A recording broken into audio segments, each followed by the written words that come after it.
ദൈവത്തിന് മഹത്വം. കഴിഞ്ഞ ദിവസങ്ങളിലൊക്കെ ആയിട്ട് മരണവും ജീവനും എന്ന ആ അനുഭവത്തെക്കുറിച്ച് നാം ചിന്തിക്കുകയുണ്ടായല്ലോ.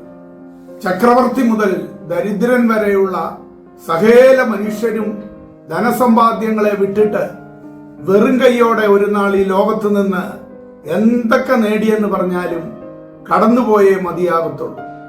മരണാനന്തര ജീവിത രഹസ്യങ്ങളെ പഠനവിധേയമാക്കിയ ഭാരതീയ സന്യാസിമാർ മനസ്സിലാക്കിയത് മരണത്തോടുകൂടെ ശരീരം അതിൽ മൂലഹേതുവായ മണ്ണിലേക്ക് പോകുകയും ആത്മാവ് സ്വർഗത്തിലേക്ക് പോകുകയും ചെയ്യുന്നു എന്നതാണ്.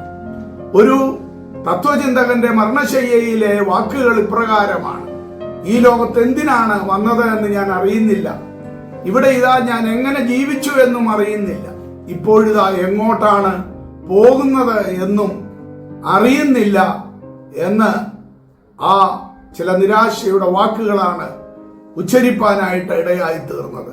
ബുദ്ധിയും ശക്തിയും മരണാനന്തര ജീവിതം ഒരിക്കലും വെളിപ്പെടുത്തുന്നില്ല, അല്ലെങ്കിൽ ബുദ്ധി കൊണ്ടോ ശക്തി കൊണ്ടോ അളക്കാവുന്നതല്ല എന്നർത്ഥം. എന്നാൽ ഒരു വിശ്വാസിക്ക് പ്രാകൃത ശരീരം വിതയ്ക്കപ്പെടുന്നു, ആത്മീക ശരീരം ഉയർക്കുന്നു എന്ന മർമ്മം വളരെ പ്രത്യാശ നൽകുന്നതാണ്. അതാണല്ലോ 1 കൊരിന്ത്യർ ലേഖനം 15-ാം അധ്യായം മുഴുവനും വിശദീകരിക്കുന്നത്. റഷ്യയിൽ അതിഭീകരത നടത്തി 10,000-ങ്ങളെ വധിച്ച സ്റ്റാലിന്റെ അന്ത്യം തന്റെ മകൾ സ്വപ്നയുടെ ഓർമ്മക്കുറിപ്പിൽ വിവരിച്ചിട്ടുണ്ട്. അത് ദയനീയമായിരുന്നു, വളരെ ഭീകരമായിരുന്നു എന്നതാണ്. 2-ാം ലോകമഹായുദ്ധത്തിന്റെ കാരണക്കാരനും ഏതാണ്ട് 62 ലക്ഷം യഹൂദന്മാരെ അതിമൃഗീയമായി കൊല ചെയ്ത ലോകം കണ്ട അതിഭീകരനായ ഹിറ്റ്ലർ സോവിയറ്റ് മിലിറ്ററി ജർമ്മനിയെ കീഴടക്കുന്നതിനു മുൻപ് സ്വയം വെടിവെച്ച് ആത്മഹത്യ ചെയ്യുകയാണ് ഉണ്ടായത്. അപ്രകാരം നോക്കുമ്പോൾ അനേകരെ ഇപ്രകാരം പ്രത്യാശയില്ലാതെ ഈ ലോകത്ത് നിന്ന് മരണം വിഴുങ്ങിക്കളഞ്ഞത് നമുക്ക് കാണുവാനായിട്ട് സാധിക്കും. അമേരിക്കയിലെ FF ബോസ്വർത്ത് എന്ന ദൈവദാസൻ മരണസമയം ഇപ്രകാരം പറഞ്ഞു: അതാ നോക്കൂ, സ്വർഗത്തിൽ നിന്നും ഒരു പ്രകാശകിരണം വരുന്നു, ഞാൻ അതിൽ കയറി പോകുന്നു എന്നാണ് താൻ പ്രത്യാശയോടെ എന്നാൽ പറയുവാനിടയായി തീർന്നത്. സാധു കൊച്ചുകുഞ്ഞുപദേശി ഇതാണോ മരണം എന്ന് പറഞ്ഞുകൊണ്ട് വളരെ ചാരിതാർത്ഥ്യത്തോടെ കടന്നുപോയതും നമുക്ക് കാണുവാനായിട്ട് കഴിയും. കഴിഞ്ഞ 20 നൂറ്റാണ്ടുകളായി അനേകർ രക്തസാക്ഷികളായി തീർന്നിട്ടുണ്ട്.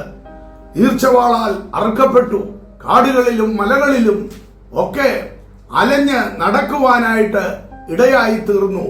എന്തുകൊണ്ട് എന്ന് ചോദിച്ചാൽ എബ്രായ ലേഖനം 11:38 അതിന് മറുപടി പറയുന്നു: ലോകം അവർക്ക് യോഗ്യമായിരുന്നില്ല. ഈ ലോകം ഒരിക്കലും ഒരു വിശുദ്ധന് യോഗ്യമല്ല, ഒരു വിശ്വാസിക്ക് യോഗ്യമല്ല. ഈ ലോകം നമ്മളെ പകയ്ക്കും, ഈ ലോകം നമ്മളെ വെറുക്കും. കാരണം നാം ഈ ലോകക്കാരല്ല, ഈ ലോകത്തിന്റെ തത്വസംഹിതകൾ അല്ല ഒരു വിശ്വാസിയുടെ വിശ്വാസ പ്രമാണം എന്ന് മനസ്സിലാക്കിക്കൊണ്ട് തിരുവചന അടിസ്ഥാനം അത് വള്ളിപുള്ളി തെറ്റിക്കാതെ മുൻപോട്ട് പോകുന്ന ഒരു വ്യക്തിക്ക് നിശ്ചയമായിട്ടും ആ ജീവന്റെ വചനം ആധാരമാക്കിയുള്ള ജീവിതം അവന് പ്രത്യാശയും ധൈര്യവും നൽകി അവനെ നിത്യതയിലേക്ക് ഉയർത്തി കർത്താവിനോടുകൂടെ ഇരുത്തുന്നതാണ് മനസ്സിലാക്കിക്കൊണ്ട് ആ നിത്യതയ്ക്കായി നമ്മെ തന്നെ വീണ്ടും ഫലമേൽപ്പിക്കാം. അവിടുന്ന് നമ്മെ അനുഗ്രഹിക്കുമാറാകട്ടെ. പ്രത്യാശയോടിതാ ഭക്തരങ്ങുണരുന്നേ, വന്നുദിക്കും പൊന്നുശസ്സയോർക്കും തോറും രമ്യം.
കഷ്ടതയിൽ പങ്കു